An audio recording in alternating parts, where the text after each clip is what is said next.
अंजली दमानिया यांनी धनंजय मुंडेंवर गंभीर आरोप करत त्यांचा राजीनामा मागितला आहे. बीड प्रकरणावर दमानिया आक्रमक झाले असून त्यांनी न्यायासाठी लढा देण्याचा निर्धार केला आहे. मुंडेंचा राजीनामा घेतल्याशिवाय गप्प बसणार नाही असे स्पष्ट करत त्यांनी सरकारवरही जोरदार टीका केली.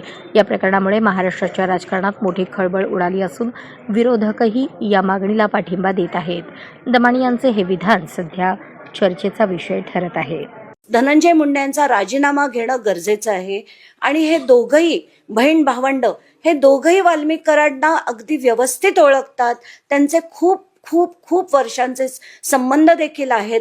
म्हणून त्यांनी ही चौकशी पूर्ण होईपर्यंत त्यांच्या पदाचा राजीनामा देऊन बाहेर निघालं पाहिजे आणि त्याच्यानंतरच या दोन्ही बहीण भावांना परत मंत्रिपद जर काही निष्पन्न झालं नाही तर देण्यात यावं.